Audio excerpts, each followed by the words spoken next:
We're truly thankful for your continued support. Quick question for our viewers. Which country or city are you watching from? We love knowing how far these stories reach.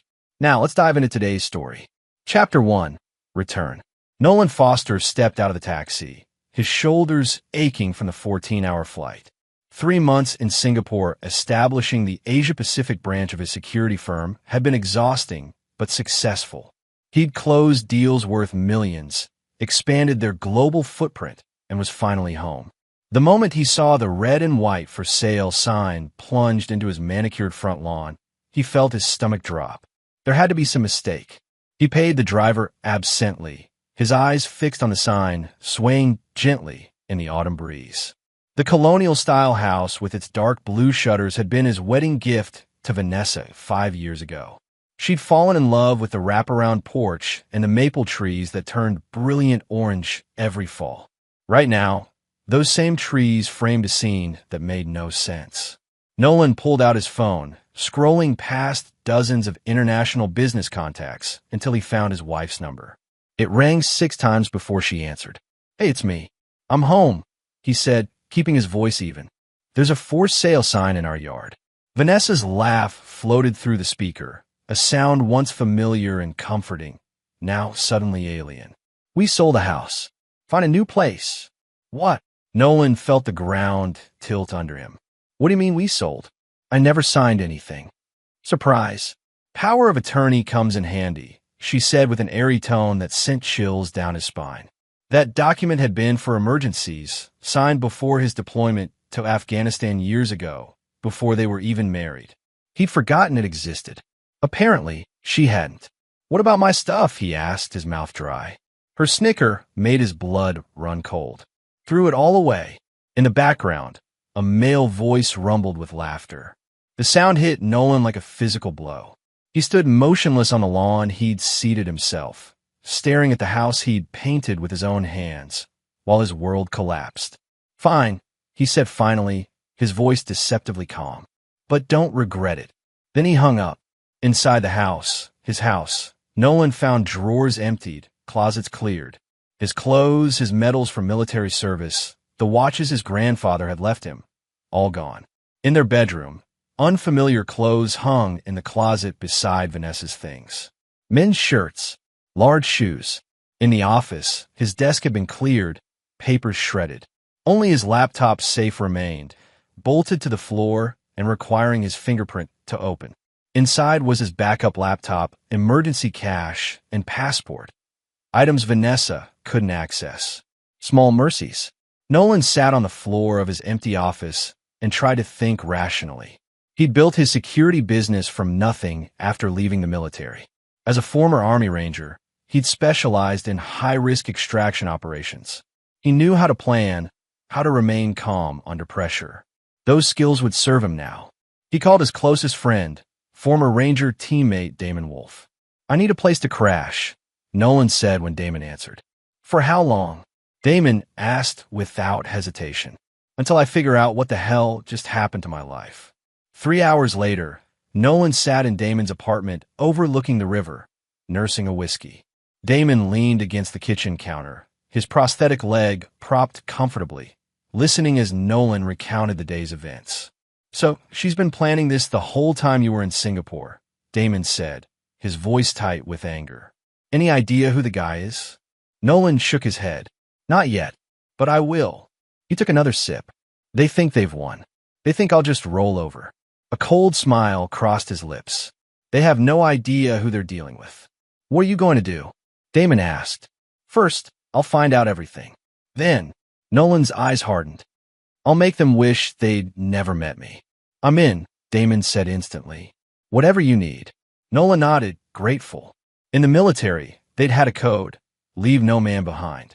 In the darkest moments of combat, that brotherhood had been their salvation. He'd need it again now. As night fell, Nolan began to plan. By morning, he would know who had stolen his wife. By the end of the week, he would understand how deeply the betrayal went. And then, with the precision and patience that had kept him alive in war zones, he would orchestrate a response that neither of them would see coming. "They think this is over," he murmured, watching the city lights shimmer on the water. It hasn't even begun. Chapter 2. Revelation. The man sleeping in Nolan's bed was Perry Thornton, real estate developer and Vanessa's boss for the past 18 months. It took Damon's security contacts less than a day to identify him.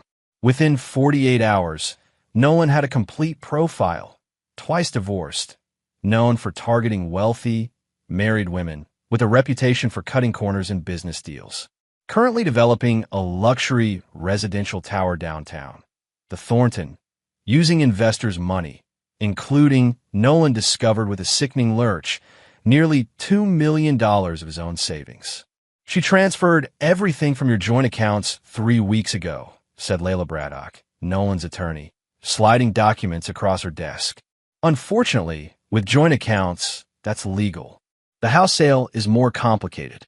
The power of attorney you gave her was intended for medical emergencies, not property transactions. Can we challenge it? Nolan asked. Layla's dark eyes narrowed. Yes, but it gets messy. You need to prove she deliberately misused it, which means a lengthy court battle. And meanwhile, she has my money and my house is sold. Nolan concluded.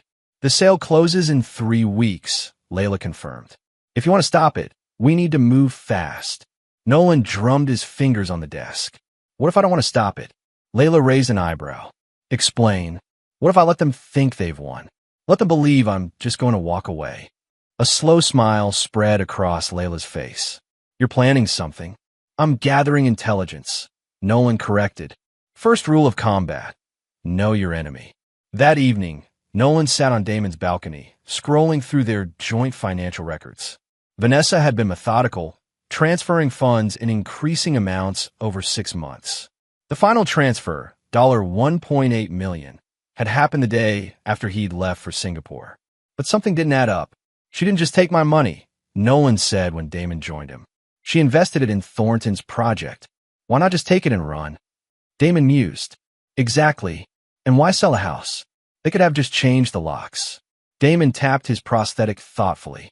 Maybe they needed the capital for something specific. Nolan's phone buzzed. A text from an unknown number. You should see what's happening at the Thornton site tomorrow. 9 a.m. What the hell? Damon peered over his shoulder. I have no idea, Nolan said, frowning. But I think we have plans for tomorrow morning. At 8:45 a.m., Nolan and Damon parked across from the Thornton construction site. A small crowd had gathered. Men in hard hats and safety vests looking confused, women in business attire checking their phones anxiously. A sleek black car pulled up, and Perry Thornton emerged, Vanessa right behind him. Thornton looked harried, his normally perfect appearance disheveled. Vanessa's face was tight with stress. Something's wrong, Damon observed. They watched as Thornton addressed the crowd, his gestures becoming increasingly agitated. Workers began shouting. One man pushed forward, jabbing a finger into Thornton's chest. Nolan's phone buzzed again. Construction halted. Funding disappeared. Your money is gone. Who is sending these? Damon asked. I don't know, Nolan replied. But they're trying to help me. A woman detached from the crowd and approached their car. As she drew closer, Nolan recognized her. Sophia Reynolds, Thornton's executive assistant, whom he'd met at a charity gala last year. Sophia slid into the back seat without invitation. They're telling everyone it's a temporary delay, she said without preamble. It's not. The project is underwater. Has been for months. Why are you telling me this? Nolan asked. Sophia's eyes flashed. Because he did the same thing to my sister 2 years ago. Seduced her, took her money, left her with nothing. He's a predator. And Vanessa? Nolan asked, his throat tight. She started as a victim. Now she's an accomplice. Sophia handed him a flash drive. Account numbers, wire transfers, investor lists. It's all there. Why not go to the police? Damon asked. Sophia smiled grimly. Because Thornton has half the city council in his pocket. Because the legal system favors men like him. And because... Her eyes locked with Nolan's. I've seen your work. In Dubai, when you extracted that executive's daughter from those kidnappers. Nolan's face remained impassive, but his mind raced. That operation had been completely off the books. If Sophia knew about it. Sometimes justice needs a different kind of approach, she finished. I'll be in touch. After she left, Damon whistled. Well, that just changed everything. Not everything, Nolan said, pocketing the flash drive. Just the timeline. That night, Nolan reviewed the files. Thornton was running a sophisticated investment scheme, using money from new investors to pay returns to earlier ones while skimming millions for himself. The Thornton was meant to be his masterpiece and his escape plan. Once the building was completed, he would sell the units at massive profits and disappear with the proceeds. But there was a problem. The construction company had discovered serious issues with the foundation. Fixing it required capital Thornton didn't have. That's where Nolan's money came in. Emergency funds to keep the project alive. So they weren't just stealing from me, Nolan told Damon. They needed my money to save their scheme. And now that money's gone, Damon noted. Yes, Nolan said, a cold smile forming. Now it's gone. Because 8 months earlier, before any of this began, Nolan had set up an alert system on all his accounts. Any transaction over $10,000 would trigger a notification. When the first large transfer occurred, he had been concerned but not alarmed. Vanessa occasionally made investment decisions. By the third transfer, he had begun quietly monitoring. And by the time he left for Singapore, he had already moved most of their liquid assets to offshore accounts, leaving just enough in the joint accounts to see what Vanessa would do. The money that had supposedly been transferred to Thornton's project, $1.8 million, had actually gone to a shell company Nolan controlled. From there, it had been moved through a series of transactions designed to be trackable only to a certain point, where it seemingly vanished. They think they stole from me, Nolan said, closing the laptop. But I've been 10 steps ahead the whole time. So what now? Damon asked. Now, Nolan replied. We turn the pressure up. Chapter 3. Infiltration. The home Vanessa and Perry now shared, a penthouse in the exclusive Riverfront Towers, had state-of-the-art security. For most people, it would be impenetrable. For Nolan Foster, it was Tuesday. Building schematics, security rotation, and access codes, Sophia said, sliding a folder across the table in the quiet corner of the cafe. The night guard on Tuesdays is Brett Mitchell. He takes a 30-minute break at 2 a.m., like clockwork. Why are you doing this? Nolan asked, not touching the folder. Sophia sipped her coffee. I told you about my sister. What I didn't tell you is that after Perry ruined her, she killed herself. Her voice remained steady, but her knuckles whitened around her cup. The police called it depression. I call it murder. Nolan studied her. Revenge won't bring her back. I'm not looking for revenge, Sophia replied. I'm looking for justice. For her, for you, and for 26 other investors who have no idea they're about to lose everything. Nolan nodded and finally took the folder. Justice it is. That night, Nolan reviewed his plan with Damon and their new ally, Reese Parker, a former military intelligence specialist who now worked for Nolan's security firm. The goal isn't just to get evidence, Nolan explained. It's to understand exactly what they're planning. Once we know that, we could dismantle it piece by piece. And if they catch you? Reese asked. They won't, Nolan said simply. At precisely 1:55 a.m., Nolan entered the service entrance of Riverfront Towers, wearing a maintenance uniform and carrying a toolbox. As Sophia had promised, at 2 a.m., Brett Mitchell left his post for his break. Nolan moved swiftly, using the access code to enter the utility elevator that would take him to the penthouse level. The penthouse itself required a key card, which Sophia had been unable to provide. But Nolan hadn't spent a decade in high-risk security work without learning a few tricks. A small device attached to the card reader bypassed the system in less than 30 seconds. Inside, the penthouse was dark and silent. Nolan moved through the space with practiced ease, placing miniature cameras and listening devices in strategic locations. In Thornton's home office, he found a laptop. Working quickly, he inserted a flash drive containing a program that would allow him remote access to the device. As he was about to leave, he heard footsteps in the hallway. Vanessa. He slipped into a closet just as she entered the office, speaking on her phone. Harry, the investors are getting suspicious. We need to show progress on the site or they'll start demanding their money back. Her voice was tense. No, I haven't heard from Nolan. He's probably licking his wounds somewhere. He was always weaker than he looked. Nolan's jaw tightened, but he remained motionless. The account is almost empty, Vanessa continued. The transfer should have gone through by now. What do you mean it didn't arrive? That's not possible. Check again. There was a long pause. If the money isn't there, where is it? Another pause. Well, find it. We can't afford any more delays. If this falls apart, her voice dropped to a whisper. We'll lose everything. She ended the call and stood there, breathing heavily. Then she opened a drawer, pulled out a bottle of pills, and downed two with a glass of water from the desk. After she left, Nolan waited 5 minutes before emerging. In the master bedroom, he paused. On Vanessa's nightstand sat a framed photo, not of Perry, but of herself and Nolan on their wedding day. The incongruity of it struck him like a physical blow. For a fleeting moment, he remembered the woman he'd fallen in love with, brilliant, ambitious kind. What had happened to her? What had happened to them? He pushed the thought away. The woman in that photo was gone, if she had ever existed at all.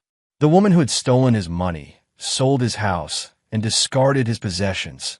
That was the real Vanessa. Nolan completed his task and exited the penthouse. By the time Brett Mitchell returned from his break, Nolan was 3 blocks away, walking calmly back to his car. Did you get what we need? Damon asked when Nolan returned to the apartment. And then some, Nolan replied. They can't find the money. They're panicking. Reese grinned. Good. Panic people make mistakes. Yes, they do, Nolan agreed. But we don't. Everything we do from here on out has to be precise and untraceable. We're not just dealing with Vanessa and Perry now. If Sophia is right about their connections, we're taking on some powerful people. So what's the play? Damon asked. Nolan smiled grimly. We become their worst nightmare. We become invisible, unstoppable, and completely merciless. Over the next week, Nolan's team monitored the surveillance devices. They listened as Perry and Vanessa argued about the missing money, as they reassured increasingly agitated investors, as they scrambled to find alternative funding. The construction site remained idle, workers unpaid and mutinous. They're meeting with someone named Raymond Bennett tomorrow, Reese reported after reviewing the latest recordings. From what I can gather, he's a last resort lender. The kind who charges 30% interest and breaks kneecaps when you miss payments. That's a desperate move, Damon observed. They are desperate, Nolan said, and about to get more so. The next day, Perry and Vanessa arrived at Raymond Bennett's office, only to find federal agents executing a search warrant. Bennett, it seemed, had been arrested on racketeering charges overnight. Their final hope for funding had just vanished. Coincidence? Damon asked when they received the news. I don't believe in coincidences, Nolan replied, his phone buzzing with a text from Sophia. Bennett's files included records of his dealings with Perry. Feds will be looking at him next. The noose is tightening, Damon said. Nolan nodded, and they haven't even realized they're hanging yet. Chapter 4. Escalation. 3 weeks after his return, Nolan sat in Layla Braddock's office, signing papers that would officially transfer ownership of his home to the Patterson family, a young couple excited for their first major purchase. Are you sure about this? Layla asked, watching him sign away the house he'd once loved. The house isn't the point, Nolan replied. It's just a building. And the proceeds? Into escrow, as we discussed. Layla nodded, satisfied. Your counterpetition for divorce has been filed. Vanessa's lawyers will receive it tomorrow. Good. Make sure they see the financial disclosures. Layla's lips curved into a rare smile. They'll see exactly what you want them to see. A man nearly wiped out, with just enough assets left to make it worth pursuing. As Nolan left the law office, his phone rang. It was Sophia. Perry just fired me, she said without preamble. Said the company is restructuring and my position has been eliminated. We expected that, Nolan reminded her. He knows someone's working against him. He's eliminating potential leaks. Yes, but he also locked me out of the system. My access codes have been revoked. Nolan frowned. Can you still get into the building? My key card works, but not for secure areas. That's enough. Meet me at the cafe in an hour. When Sophia arrived, Nolan was already there with Reese. They'd secured a private room in the back, away from prying eyes. Perry's making mistakes, Nolan said as Sophia sat down. Firing you was predictable but sloppy. He's burning bridges he might need later. The investors are demanding a meeting, Sophia reported. They've seen the construction stoppage and heard rumors. Perry scheduled an information session for Friday. Perfect timing, Reese murmured, glancing at Nolan. What happens Friday? Sophia asked. The first domino falls, Nolan replied. That Friday, as anxious investors gathered in the Thornton Development Group's conference room, Nolan and Damon watched from a cafe across the street. Package delivered? Nolan asked. Damon nodded. 10 minutes ago. Inside the conference room, Perry Thornton was attempting to reassure his investors when his assistant rushed in, handing him an envelope. The color drained from his face as he read its contents. What did you send him? Damon asked. Bank statements, Nolan replied, showing exactly where the money went and who took it, but not the real statements. No, these ones implicate Perry in embezzling funds for personal use. Gambling debts, luxury purchases, offshore accounts. And Vanessa? These documents show her as another victim. For now, Damon looked surprised. Why protect her? I'm not protecting her, Nolan corrected. I'm isolating her. When this is over, I want her alone, without allies, facing the consequences of her choices. Across the street, the investor meeting had dissolved into chaos.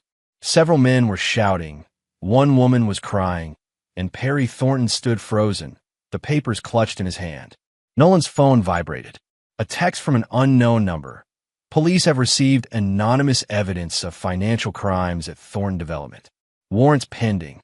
Your mystery helper again? Damon asked. Not mine, Nolan said thoughtfully. I think Sophia has another ally inside, someone with access and motivation. That evening, Nolan returned to Damon's apartment to find Vanessa waiting outside, pacing nervously. How did you find me? He asked, his voice neutral. I called everyone we know, she admitted. Her carefully maintained appearance had slipped. Her hair was limp, her designer clothes wrinkled. Nolan, we need to talk. Now you want to talk? After destroying my life? After stealing my money and selling my house? His tone remained calm, but his eyes were cold. It's not what you think, she pleaded. Perry's the one who took the money. He told me you had agreed to invest. By the time I realized what was happening, it was too late.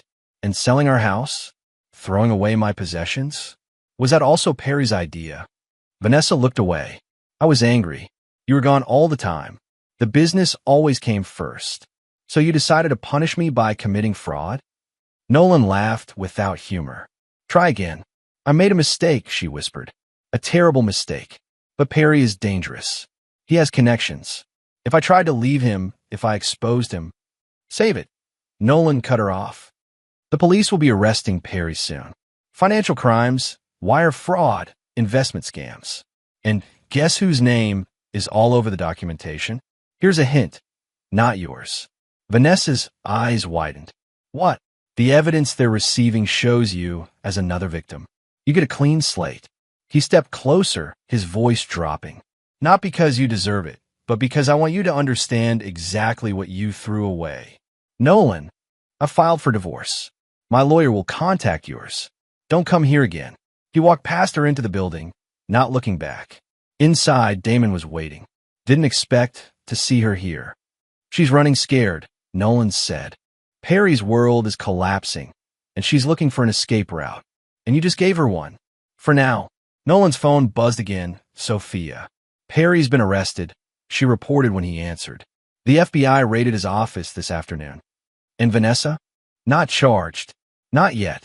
But they're investigating everyone connected to the company. Good. Keep me posted. Nolan ended the call and turned to Damon. Phase 1 complete. Perry is neutralized. What's Phase 2? Nolan's expression hardened, making sure Vanessa understands the definition of regret. Chapter 5. Unveiling. 2 days after Perry's arrest, Nolan received a call from an unfamiliar number. Mr. Foster? This is Detective Miranda Rivera, Portland Police Department. We'd like to speak with you regarding Perry Thornton and the Thornton Development Group. Nolan had been expecting this. Of course, Detective. How can I help? We understand your wife worked closely with Mr. Thornton and that you had invested in his latest project. Ex-wife. Soon enough, Nolan corrected mildly. And yes, I had investments with Thornton Development. We'd appreciate if you could come in and make a statement. I'll be there in an hour. The police station buzzed with activity.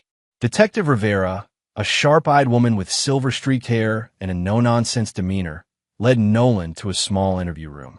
"Thank you for coming in, Mr. Foster," she said, activating a recorder. "Can you tell me about your relationship with Perry Thornton?" "I met him through my wife," Nolan explained. "She worked for his company. I had little direct interaction with him. Yet you invested nearly $2 million in his project." Nolan frowned. "No, I didn't. My wife transferred that money without my knowledge or consent while I was overseas on business." Rivera's eyebrows rose. "You're claiming theft?" "I'm stating a fact," Nolan replied calmly. "I have documentation showing the transfers occurred without my authorization. I've already provided this to my attorney." "And you didn't report this theft?" "I only discovered it recently, upon my return. I was gathering evidence before taking legal action." The questioning continued for an hour. Nolan answered truthfully but selectively, painting himself as a victim of circumstances, a successful businessman whose trust had been betrayed. "One last question, Mr. Foster," Rivera said. "Given your background in security and military operations, is there any reason why someone might think you had the capability to orchestrate financial maneuvers to frame Mr. Thornton?" Nolan met her gaze steadily. "Detective, I run a legitimate security firm specializing in corporate protection and crisis response. If I had wanted to orchestrate anything, I wouldn't have let my wife steal $2 million from me." Rivera nodded, seemingly satisfied. "Thank you for your time. We may have additional questions later." As Nolan left the station, he spotted Vanessa in the waiting area, looking pale and anxious. Their eyes met briefly before he walked past without acknowledgement. Back at Damon's apartment, Nolan reviewed the day's developments with his team. "The detective suspects something," he admitted. "She's sharp, but she has no proof," Reese pointed out. "All evidence points to Perry." "For now," Nolan agreed. "But we need to accelerate the timeline." Layla reports that Vanessa's lawyers are requesting an emergency hearing regarding the divorce settlement. "She's after what's left of your assets," Damon surmised. "Yes, and we're going to let her think she can get them." The next morning, Nola met with Layla to discuss strategy. Her lawyers are claiming emotional distress and abandonment, Layla reported, disgusted. "They're painting her as a loyal wife who made poor decisions under Perry's influence while you were consistently absent pursuing business interests." "What are they asking for?" "Half of your remaining assets and ongoing support." Nola nodded thoughtfully. "Counter with this. I'll provide a one-time settlement of $500,000 on condition that she sign a complete release of all future claims." Layla looked surprised. "That's more generous than I expected." "It's bait," Nolan replied. "She'll think I'm desperate to be done with this, that I'm willing to pay to make her go away. Her greed will do the rest. And if she accepts, she won't get the money," Nolan said flatly, "because by then, she'll be facing criminal charges of her own." Meanwhile, Sophia had been making discoveries of her own. Using her remaining access to Thornton Development, she'd uncovered a pattern of communications between Vanessa and another Thornton executive, Brian Walsh. They were working together from the beginning, Sophia told Nolan, showing him emails dated months before Nolan's trip to Singapore. Vanessa wasn't Perry's victim, she was his partner. And when things started going south, they were planning to pin everything on Perry and take the remaining assets. Walsh wasn't arrested. No, he's been cooperating with investigators, claiming he discovered irregularities and reported them. Nolan smiled coldly. "Give me everything you can on Walsh. Every email, every text, every meeting with Vanessa." The following day, Brian Walsh received an anonymous package. Inside was a USB drive containing every communication he'd had with Vanessa about their plan to betray Perry, along with a note. "The FBI gets these tomorrow. Unless..."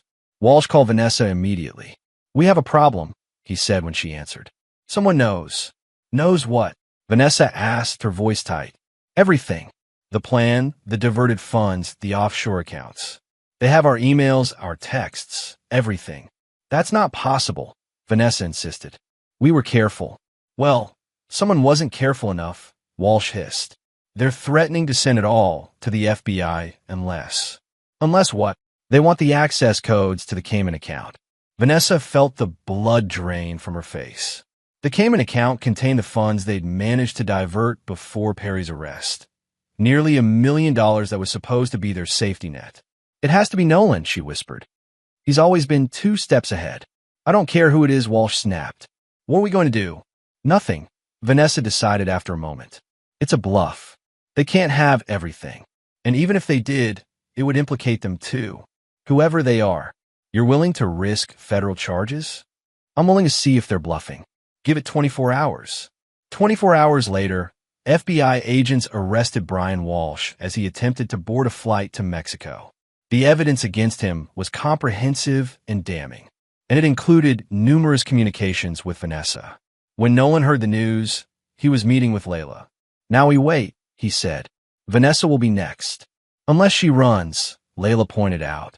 She won't run, Nolan said confidently. She still thinks she can win. He was right. Instead of fleeing, Vanessa called an emergency meeting with her divorce attorneys. Their new strategy: claim complete ignorance of any wrongdoing and push for an immediate settlement before charges could be filed.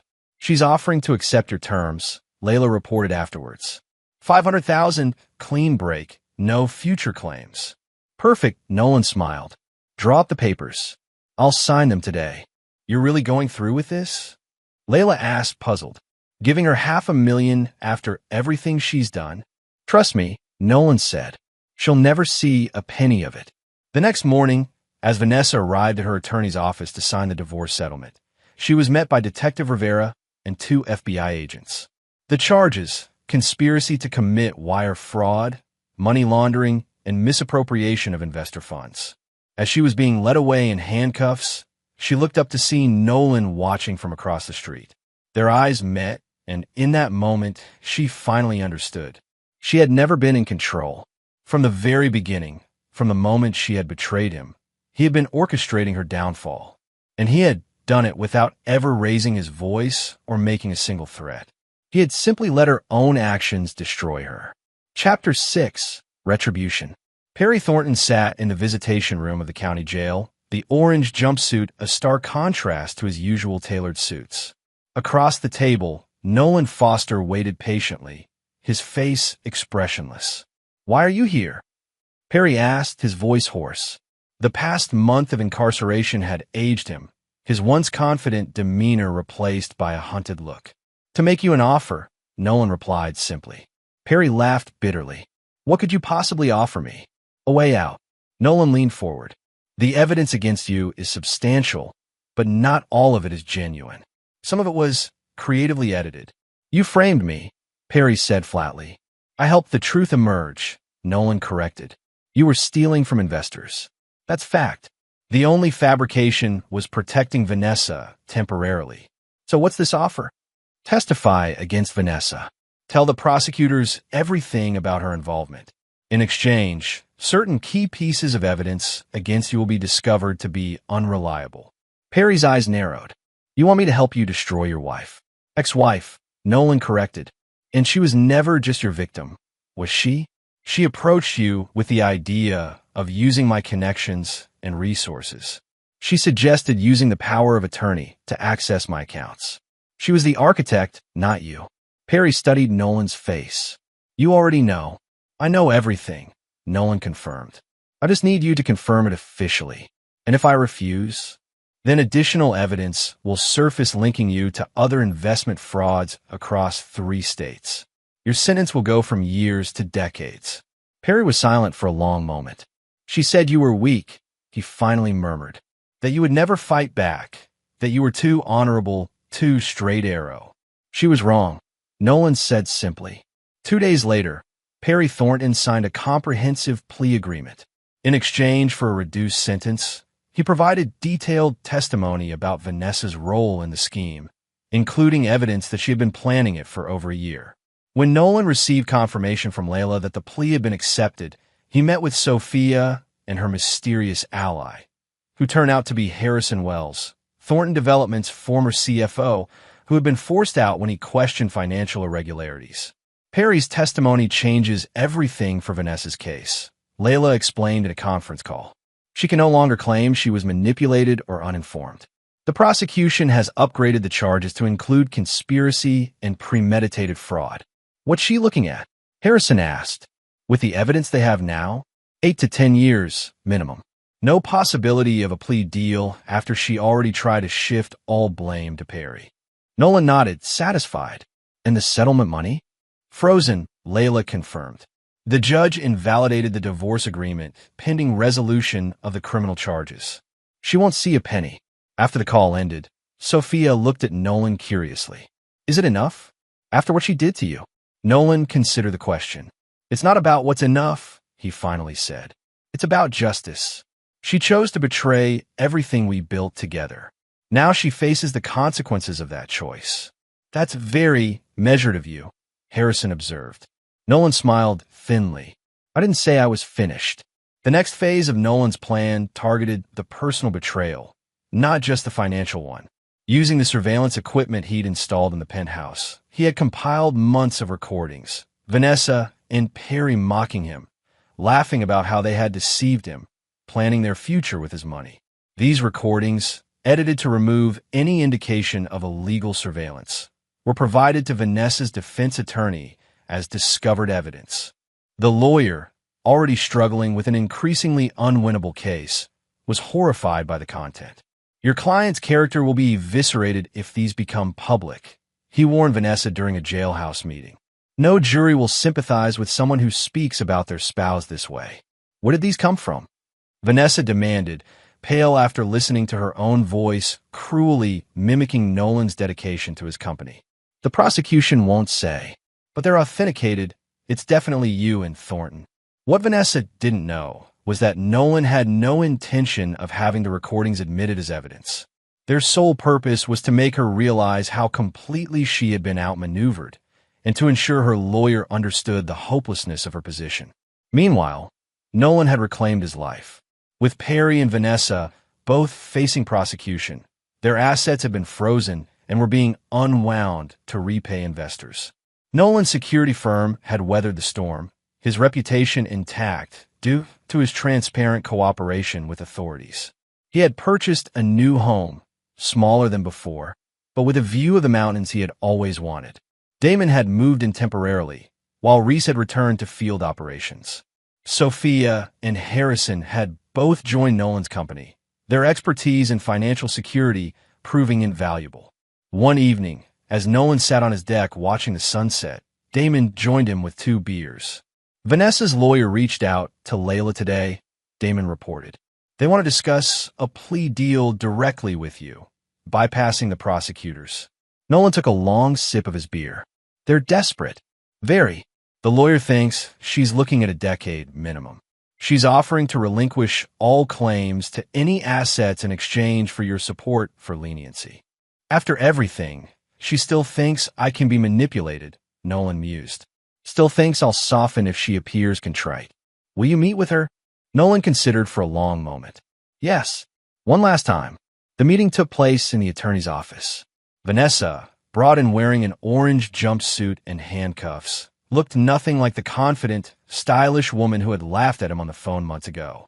Her face was pale, her eyes hollow. Thank you for coming, she said when they were alone, the guards waiting outside. I was curious about what you thought you could offer me, Nolan replied, his voice neutral. I'll sign whatever you want. All rights to our assets, the company shares, everything. Just please tell them I cooperated. Ask for leniency. Why would I do that? Tears filled her eyes. Because despite everything, we were married for 5 years. Because I'm sorry. Because I made a terrible mistake. A mistake, Nolan repeated. Is that what you call it? Systematically stealing from me, destroying my possessions, conspiring with your lover to take everything I built? I was wrong, she whispered. I listened to those recordings, and I don't even recognize myself. Perry, he changed me, made me believe you didn't care about us, only about the business. Don't blame Perry, Nolan said coldly. He may have provided the opportunity, but you made the choice. And you enjoyed it. I heard the laughter, Vanessa. I heard the contempt. Please, she begged. I can't survive 10 years in prison. Nolan stood. You told Perry I was weak, that I would never fight back. You were wrong about that, just like you were wrong about so many things. Nolan, the investigators found most of the missing investor money, he continued, cutting her off. But not all of it. There's still about $2 million unaccounted for. They think you and Perry hid it offshore. Hope flickered in her eyes. If I help them find it, would you support a reduced sentence? Nolan smiled thinly. The money doesn't exist, Vanessa. It never left my control. I moved it before you could steal it, then created a paper trail, making it look like you had taken it. So while you're serving time for stealing $2 million, the money will be rebuilding the lives you helped destroy. The color drained from her face as understanding dawned. You set us up from the beginning. No, Nolan corrected. I merely gave you enough rope to hang yourselves. Every crime you're charged with, you actually committed. I just made sure there was evidence. Why? She whispered. Why not just divorce me when you suspected I was cheating? Nolan leaned forward, his voice dropping to a whisper. Because you didn't just betray me as a husband. You betrayed everything I stood for. You thought you could take my life apart piece by piece. You laughed while doing it. His eyes hardened. I told you not to regret it. Now you understand why. He stood and walked to the door, then paused. One more thing. There was a trust fund in your name, money I'd set aside for our future, for the family we talked about having. $5 million. I've donated it all to a foundation that helps victims of financial fraud. He smiled coldly. Seems fitting. As he left, Vanessa's sobs echoed behind him. For a moment, he felt a twinge of not regret exactly, recognition, perhaps, of what they had once been to each other. But it passed quickly. The woman he had loved had never truly existed. Outside, Damon was waiting by the car. How did it go? It's over, Nolan said simply. Let's go home. Chapter 7. Reconstruction. 6 months after Vanessa's conviction, Nolan stood in the lobby of Foster Security's new headquarters, surveying the space with quiet satisfaction. The company had not just survived the scandal. It had thrived, with Nolan's reputation for integrity attracting clients who value discretion and ethical practices. The Tokyo team just confirmed the Nakamura contract, Damon reported, joining him. That's 3 major international deals this quarter. Nolan nodded. The restructuring is working. After the dust had settled, Nolan had reimagined his company. No longer focused solely on physical security and risk management, Foster Security now specialized in financial protection and fraud prevention.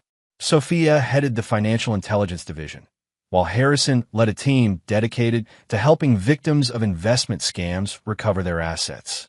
The investigative committee called again. Damon continued. They want you to testify about security vulnerabilities in investment firms. Schedule it. Nolan agreed.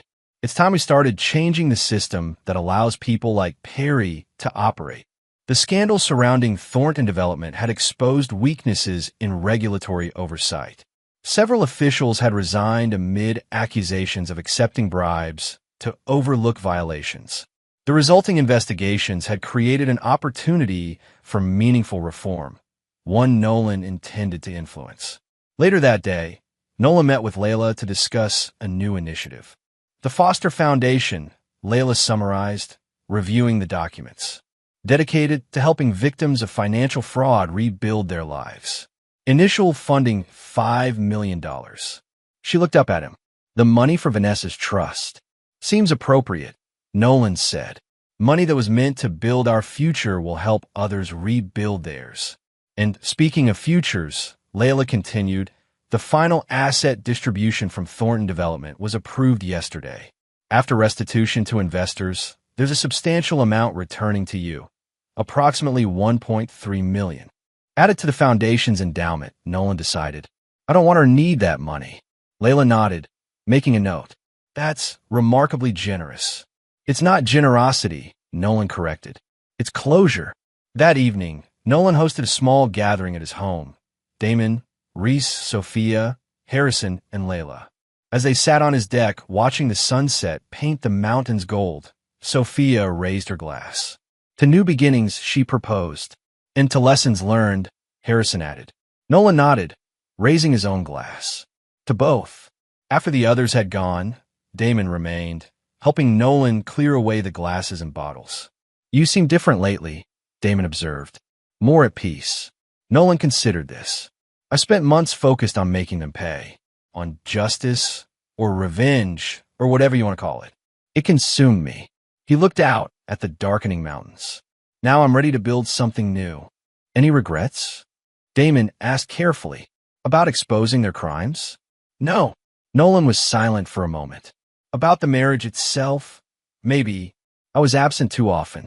Focused on the business to the exclusion of everything else. I didn't create what Vanessa became, but I might have contributed to the conditions that made her vulnerable to someone like Perry.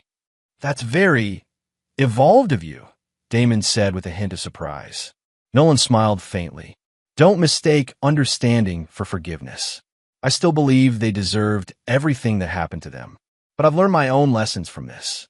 Later that night, alone in his study, Nolan opened his laptop and checked the secure email account he used for confidential communications. Among the messages was one from a prison email address. Vanessa. For a long moment, his cursor hovered over the delete button.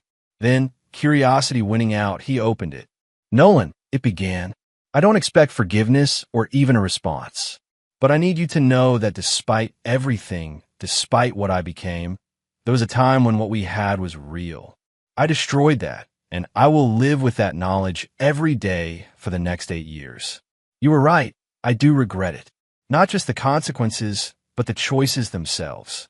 The person I see in those recordings isn't someone I recognize or want to be. Prison has a way of forcing honesty. I am sorry, for whatever that's worth. V. Nolan read it twice, then closed the laptop without replying. Some doors were closed permanently. Some betrayals couldn't be undone. What mattered now was the future he was building, for himself, for his company, and for those he could help. The house was quiet around him. Not lonely, exactly, but peaceful. In time, perhaps he would share again. But for now, this solitude was healing, a space where he could rebuild not just his life, but himself. His phone buzzed. A text from Reese about a potential new client, a family office concerned about investment fraud. Nolan smiled slightly. Life continued. The work continued. And in that continuity lay strength. Forward, he murmured to himself. It was both a direction and a promise. Chapter 8. Revelation. 1 year to the day after his return from Singapore, Nolan received an unexpected visitor. Detective Miranda Rivera, now Lieutenant Rivera, waited in the lobby of Foster Security's headquarters. Lieutenant. Nolan greeted her, ushering her into his office. This is a surprise. A pleasant one, I hope, she replied, settling into the chair he offered. I've been following your company's evolution with interest. Your work with fraud prevention has made waves. Thank you, but something tells me this isn't a social call. Rivera smiled slightly. Perceptive as always, Mr. Foster. She placed a file on his desk. We've been investigating a series of investment frauds similar to Thornton's operation. Different players, same techniques. Nolan opened the file, scanning the contents. I see the pattern. What's the connection to me? One of the principals, Alan Mercer, was Brian Walsh's college roommate. We've tracked communications between them dating back to before the Thornton collapse. Nolan's eyes narrowed. You think this is connected to my case? I think, Rivera said carefully, that the Thornton case was possibly part of a larger pattern. And I think you might have insights that could help us connect the dots. Over the next hour, Nolan reviewed the evidence Rivera had brought. The similarities were striking, not just in the fraud techniques, but in the targeting of specific types of investors, the use of real estate developments as fronts, and the laundering methods. It's like a franchise operation, Nolan observed. Different locations, same business model. Exactly, Rivera agreed. And we believe there's someone coordinating it all. A mastermind who provides the templates, the connections, and takes a percentage of the proceeds. And you think this person was connected to Thornton's operation? We know they were. Rivera pulled out another document. a bank statement showing regular transfers from Thornton Development to a company called Nexus Consulting. These payments were consistent, every month for 3 years. But Nexus doesn't exist, at least not as a real company. It's a shell. Have you spoken to Perry or Vanessa about this? Perry claims ignorance, says Vanessa handled those payments. Vanessa refuses to discuss it.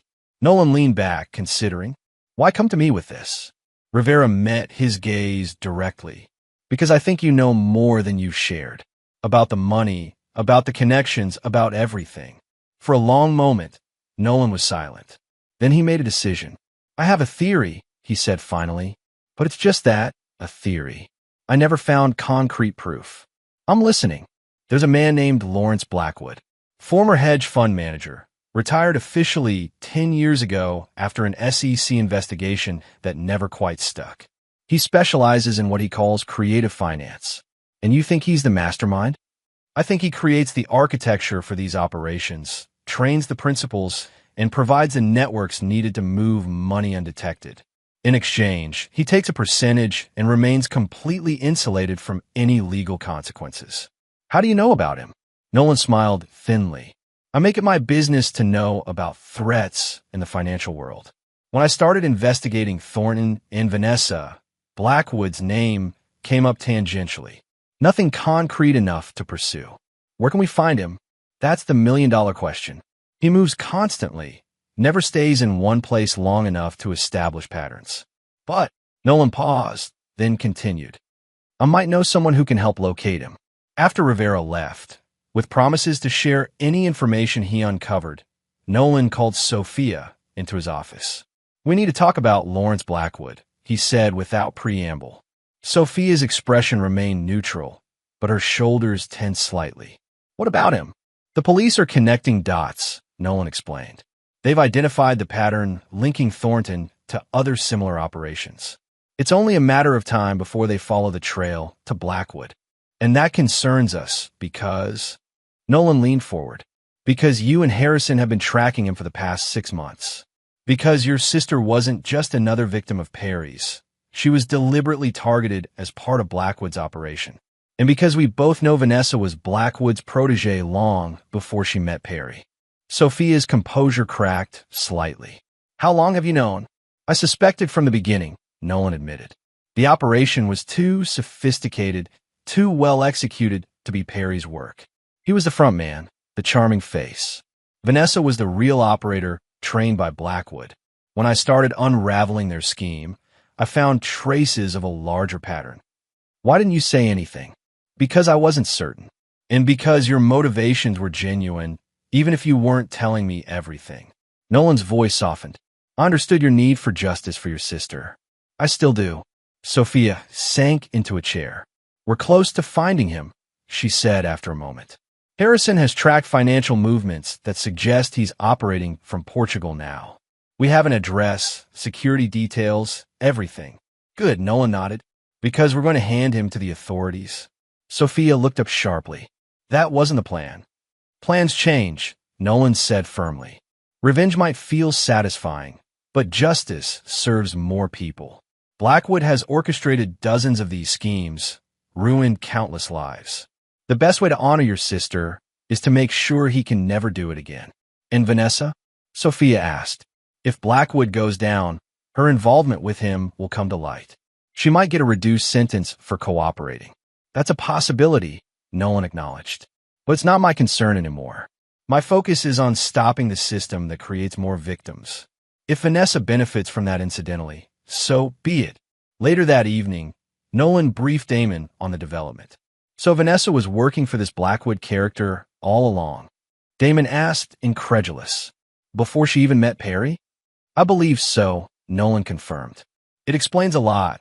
How she managed the financial side so efficiently. How she knew exactly which documents to forge, which accounts to target. Then your marriage. Was it ever real? Nolan paused, considering. I don't know, he admitted finally. Maybe in the beginning. Maybe never. It doesn't matter now. And you're okay with potentially helping her get a reduced sentence? I'm okay with doing what's right, Nolan replied. Blackwood is the greater threat. Stopping him matters more than my personal feelings about Vanessa. That's remarkably noble, Damon observed. Nolan smiled wryly. Not nobility, perspective. This was never just about Vanessa and Perry, or even about what they did to me. It was about a system that enables predators like Blackwood to operate with impunity. Taking him down serves a greater purpose than seeing Vanessa serve her full sentence. Over the next week, Nolan worked closely with Sophia, Harrison, and Lieutenant Rivera, compiling evidence against Lawrence Blackwood. The web was vast and complex, spanning multiple countries and involving dozens of shell companies, but gradually a clear picture emerged. "We have enough for international warrants," Rivera announced during a strategy meeting. Financial crimes units in 3 countries are coordinating to make simultaneous moves on his known locations. When? Nolan asked. 72 hours. Absolute secrecy until then. If he gets even a hint we're coming, he'll disappear. After the meeting, Sophia lingered in Nolan's office. "There's something else you should know," she said hesitantly. "About Vanessa." Nolan raised an eyebrow. "Go on." "She's been writing to Harrison, offering information about Blackwood in exchange for our help reducing her sentence. Has she provided anything useful? Account numbers, contact methods, even details about his security protocols." Sophia paused. "She also included personal messages.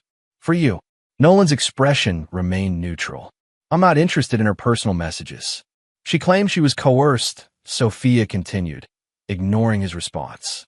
"That Blackwood threatened her family if she didn't cooperate.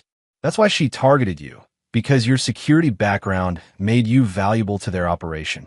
"Do you believe her?" Sophia hesitated. "I don't know.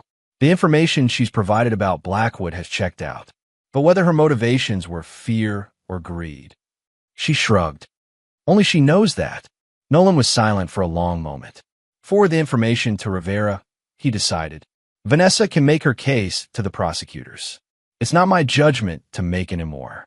2 days later, as final preparation for the Blackwood operation were underway, Nolan received an urgent call from Rivera. "We have a problem," she said without preamble. "Blackwood's gone." "What happened?" Someone warned him. His Portugal location was cleared out 12 hours ago.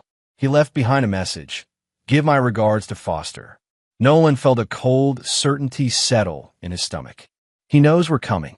"Worse," Rivera continued. "We think we know who warned him. Vanessa Foster was found unconscious in her cell this morning.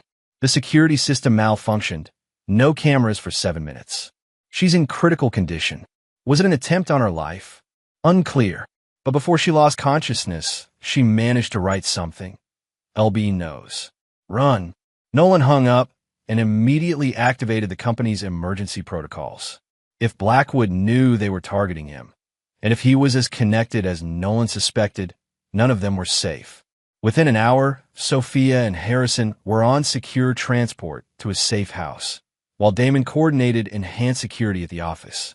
Nolan himself remained at headquarters, converting the crisis room into a command center. "We need to assume he has resources within law enforcement," Nolan told the assembled team. "Limited communication, secure channels only. No one goes anywhere alone." As night fell, Nolan reviewed security footage from around the building. Nothing unusual, but the sense of being watched persisted. Blackwood was a shadow, a ghost in the system. If he wanted to strike, he would find a way. Just after midnight, Nolan's secure phone buzzed, an alert from the perimeter sensors at his home. Someone had breached the property. The security cameras showed a single figure moving with practiced efficiency, bypassing the alarm systems. Nolan considered his options. Police would be too slow and potentially compromised. His own security team was focused on protecting Sophia and Harrison. That left him. Making his decision, Nolan armed himself and headed for his home. If Blackwood wanted a confrontation, he would get one. Chapter 9. Reckoning. The night air was crisp as Nolan approached his property, moving silently through the trees that bordered his backyard. The house was dark, the only light coming from the moon reflecting off the windows. His security system had been disabled with professional precision, not destroyed, but temporarily bypassed. Nolan circled the perimeter, identifying entry and exit points. Whoever was inside was still there. The perimeter sensors hadn't registered anyone leaving. Using a secondary access code, he reactivated a single camera in his home office, its feed streaming to his secure phone. The image showed a man sitting calmly at Nolan's desk, as if he belonged there. Even in the low light, Nolan recognized Lawrence Blackwood from the dossier Sophia had compiled. Mid-60s, silver hair, the polished appearance of old money. Nolan entered through the basement, moving silently up the stairs. Years of military and security work had trained him for moments like this. He could feel his heart rate slow, his senses sharpen. The familiar calm of operational focus settled over him. The door to his office was ajar, a sliver of moonlight cutting across the hallway. Nolan positioned himself carefully, then pushed the door open with his foot, weapon raised. Mr. Foster, Blackwood greeted him without turning around. I was beginning to think you wouldn't show. Hands where I can see them, Nolan ordered, entering the room. Blackwood complied, raising his hand slightly. I'm unarmed. This isn't that kind of meeting. Breaking into my home suggests otherwise. A necessary precaution. You've become quite the crusader lately, dismantling my operations, rallying the authorities. Blackwood turned in the chair, facing Nolan fully. I wanted to see for myself what kind of man has caused me so much trouble. Nolan kept his weapon trained on Blackwood. If you're here to threaten me, save your breath. Threats? Blackwood chuckled. No, Mr. Foster. I'm here to make you an offer. I'm not interested. You haven't heard it yet. Blackwood gestured to the chair opposite the desk. Please sit. I promise this will be worth your time. After a moment's hesitation, Nolan took the seat, keeping his weapon ready. Talk. You've impressed me, Blackwood began. Few people have come as close to unraveling my network as you have.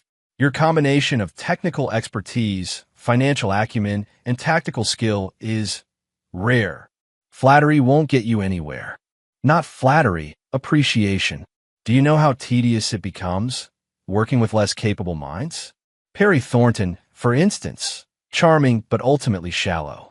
Even your wife, for all her skills, lacked your moral complexity. Ex-wife, Nolan corrected automatically. Ah yes, a pity about Vanessa. She had such potential. Blackwood shook his head. I warned her not to underestimate you, but she believed she knew you better than anyone. Why are you here? Nolan demanded, growing impatient. Because you've created a problem for me, Blackwood replied candidly. And when I have a problem, I prefer to solve it intelligently. Killing you would be inelegant and ultimately ineffective, given the safeguards you've no doubt established. So instead you break into my home for a chat. I'm offering you a partnership. Blackwood leaned forward. Your security expertise combined with my financial network. Together we could revolutionize the industry, legitimately. No more fraud, no more victims. Real security for those who can afford it. Nolan stared at him, incredulous. You expect me to believe you want to go legitimate? At my age, Mr. Foster, legal complications become tiresome. I have more money than I could spend in 3 lifetimes. What I lack is a legacy, something meaningful to leave behind. Blackwood's expression seemed almost wistful. You've demonstrated what's possible with the Foster Foundation. Imagine what we could accomplish together. For a moment, Nolan was silent, studying the man before him. Blackwood was either an exceptional actor or genuinely sincere. Either way, his proposal was absurd. You've orchestrated schemes that have destroyed countless lives, Nolan said finally. You recruited my wife to betray me. You had Vanessa attacked in prison when she threatened to expose you. And now you want me to believe you're interested in redemption. Blackwood's expression hardened slightly. The attack on Vanessa wasn't my doing. There are others involved in these operations, people who don't share my nuanced approach to problem solving. Who? That's part of what I'm offering, information. Names, accounts, operations currently in progress. Everything you need to dismantle the network entirely. In exchange for immunity, a fresh start, and your expertise in building something worthwhile. Nolan considered the offer, or pretended to. In reality, He was waiting for confirmation that the recording devices he'd activated remotely were capturing everything. His phone vibrated once in his pocket, the signal from Damon that the transmission was secure.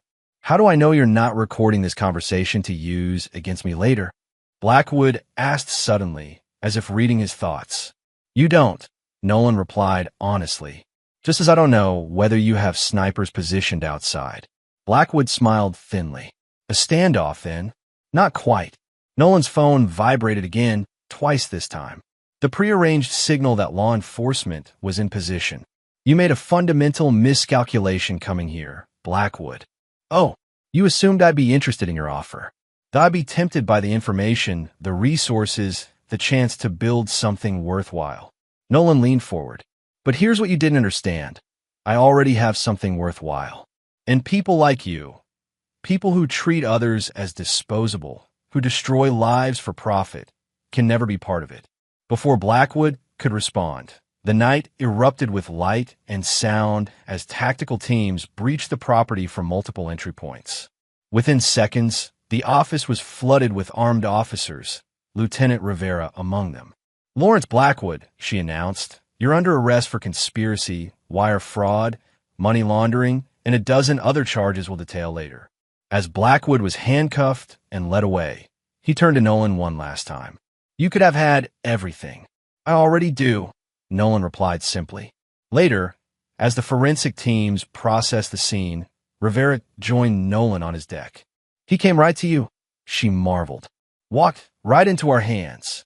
"His ego wouldn't allow another option," Nolan explained. "Men like Blackwood believe they can talk their way out of anything, that their intelligence makes them untouchable. Well, this time it made him catchable." Rivera handed him a preliminary report. "We've already seized accounts in 7 countries.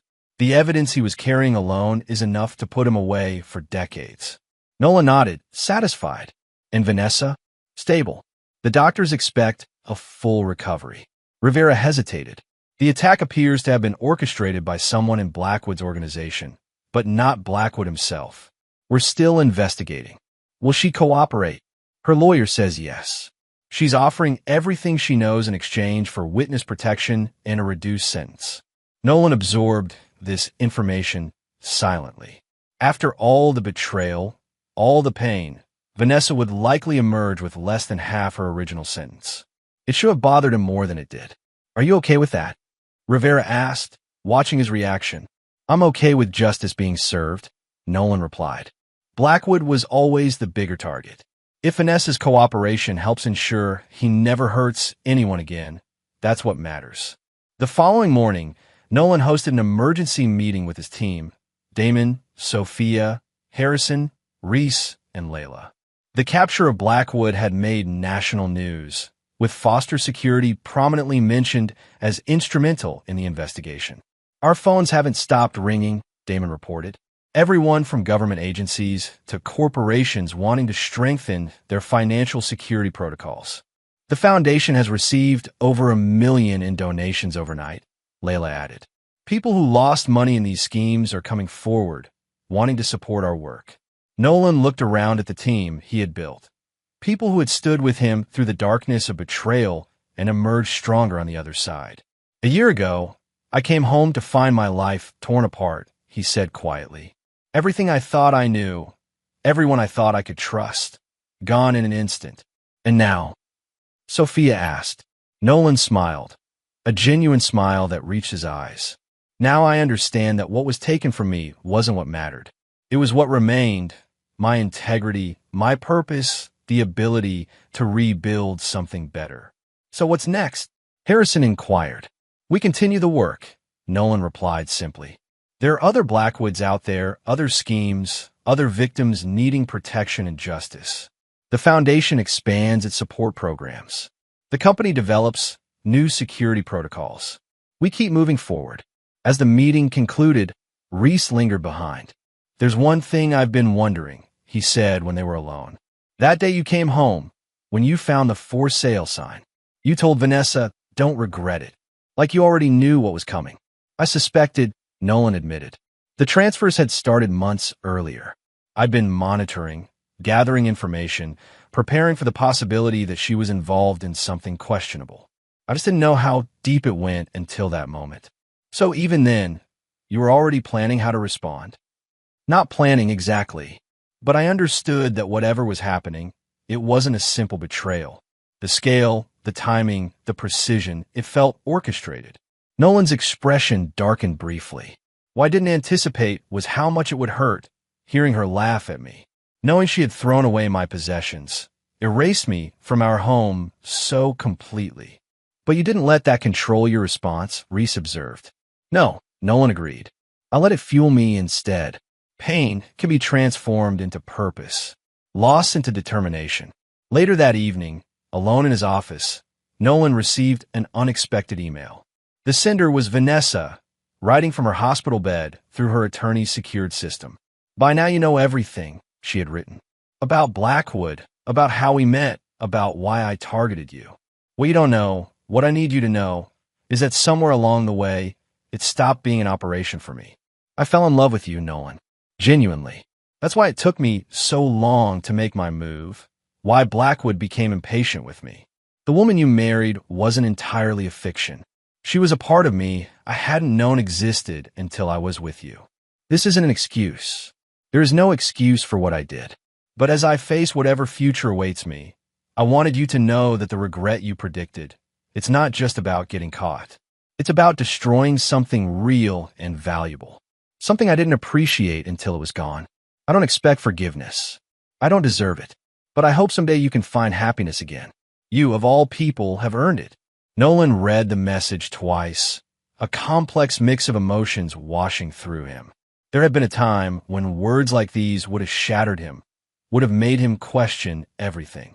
Now, they were simply another piece of a puzzle that no longer needed solving. He closed the email without replying and turned his attention to a proposal for the Foundation's newest initiative, a program to help former victims of fraud rebuild their credit and financial security. There was work to be done, a future to build. Outside his window, the mountains were bathed in the gold of sunset, their peaks sharp against the deepening blue of the sky. Nolan paused for a moment, taking in the view. From destruction had come creation. From betrayal, strength. From an ending, a new beginning. The phone on his desk rang. Damon, calling about an emergency at a client site. Nolan smiled slightly as he picked it up. Life continued. The work continued. And in that continuity lay not just purpose, but peace.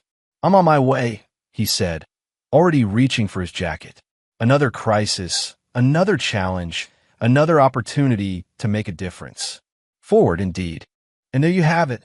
Another story comes to an end. What did you think? I'd love to hear your thoughts in the comments below. If you enjoy this story, consider joining our community by subscribing. It means the world to us. For more stories like this one, check out the recommended videos on screen.